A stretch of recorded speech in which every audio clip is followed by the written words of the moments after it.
আজকে আছি বনগাঁও ইউনিয়ন। এই যে বনগাঁও ইউনিয়নে কত সুন্দর সবজি ক্ষেত এখানে হতো। দেখেন ময়লা আবর্জনা দিয়ে একবারে পাহাড় বানায় রাখছে, তারপরেও এদিকে সবজি বানায়, মানে সবজি লাগায়, সরি।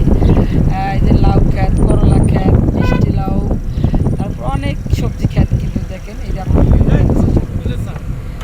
খুবই সুন্দর, কিন্তু পরিবেশটা ভালো লাগতেছে আজকে। যেহেতু এই বনগাঁ এলাকায় একটু ঢুকলাম, যে একটু গ্রাম সাইডটায় ঢুকি। আর এই এলাকার হলো সবচেয়ে মজার জিনিস, বেশি ভালো লাগে যেহেতু লাল মাটি, উঁচা জায়গা। সাজনাটা এত সুন্দর হয়, সাজনা এবং পাট শাক। আমি 3 আটি পাট শাক কিনলাম মাত্র 50 টাকা দিয়ে, ঠিক আছে? এত দাম পাট শাকের। আর বিশেষ করে দেখেন যে এই যে ধান খেতও কিন্তু আছে, এই যে দেখেন আপনাদের দেখাচ্ছি। আর এগুলো যে বেগুন খেত আছে, টমেটো খেত, ডাঁটা, অনেক কিছু কিন্তু এখানে সবজি খেত আছে। এই এলাকায় যে আছে এই সেটাই কিন্তু আপনাদের দেখানোর চেষ্টা করছি। এবং এখানে একটা সুন্দর পরিবেশ, যেমন গ্রাম অঞ্চল, তো এটা গ্রামের ভিতরে পড়ছে। এটা মানে বনগাঁও ইউনিয়ন সাদাপুর এলাকায় আমি আছি, পুরান সাদাপুর এলাকায়। তো এই যে দেখেন ডাটা কৃষকরা মানে তুলে রাখতেছে। এটা হয়তো বা বিকেলে এটা আমদানি হবে, বিপুরে যায়, সাভারে যায়,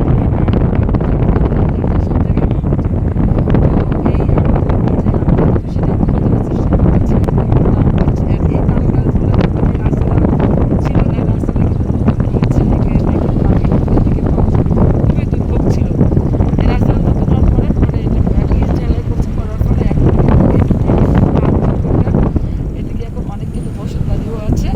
এবং আপনার মানে চলাফেরার জন্য রাস্তাটাও খুব ভালো করবে। এই যে রাস্তা আপনাদেরকে দেখানোর চেষ্টা করছি, যেহেতু ওই সাইডে মেন রাস্তা দিয়ে আমি যাইতাম। মেন রাস্তা এখন কাজ চলতেছে, অনেক সুন্দর কিন্তু কাজ চলতেছে ওই দিক দিয়ে, সিসি ডালার কাজ।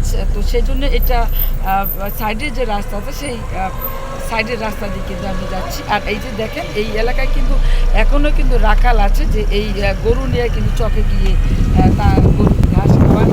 আর সে কিন্তু এই গরু এই বিকাল টাইম হলেই কিন্তু গরু নিয়ে কিন্তু চলে আসে। তো আমি